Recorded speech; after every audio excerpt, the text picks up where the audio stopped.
new United Nations report on climate change says the world is on a collision course with disaster. Scientists say it's now or never to limit global warming to 2.7 degrees Fahrenheit by 2030, which was the agreement reached in Paris in 2015. Right now, greenhouse gas emissions and other factors mean it's progressing at more than double that rate. The report urges nations to cut emissions in half by 2030. It also urged a move to wind and solar power. Joining us now to discuss is Dr. Deborah Brosnan, president of Deborah Brosnan and Associates, which is a consulting firm that analyzes environmental risks related to climate change. Doctor, thank you for being here. This UN climate report used the words now or never.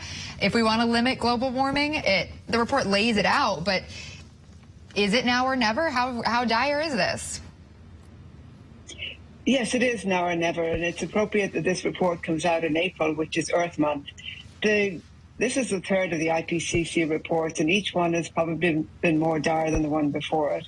This report basically says we are unlikely to keep our temperatures below a global average of 1.5. We're already at 1.1. So now we're at a tipping point. We either shape up and start taking action, or it will be too late for us. And what we need to focus on is the now, of the now and never. And the good news is that, yes, we can do things. There are steps we can take, and we've got the solutions. We simply have to implement them.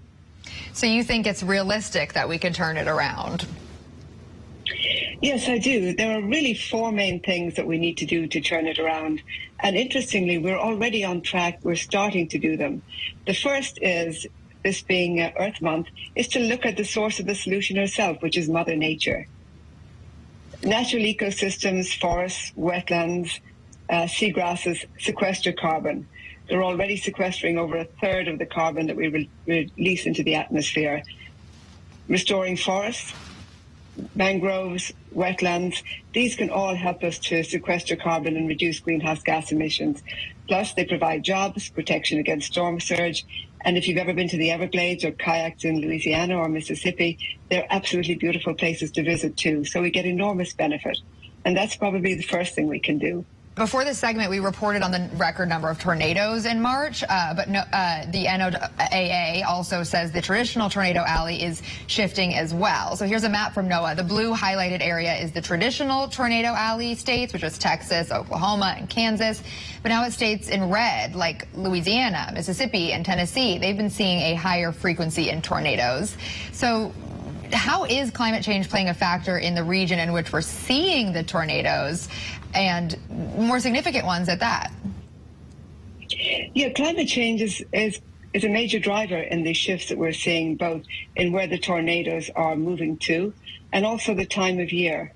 One of the factors that's impacting when we're seeing these tornadoes and the path they're taking seems to be the warming, ocean warming, particularly in the Gulf. And so normally the tornado season would happen later in the year, but because of the Gulf waters being warmer, it's happening earlier. And those trajectories then are going in a different pathway up the U.S. coast, or sorry, up the U.S. interior. For people living in these areas, it's a real risk. And many of these communities are not used to having tornadoes. They're not fully prepared. And now they're going to have to start preparing and getting ready for it in order to basically help people survive, and also their properties. It's going to be a very big change for them, as it is for all of us around the world. The weather patterns that we're seeing are changing dramatically, and there's a huge adaptation about to happen.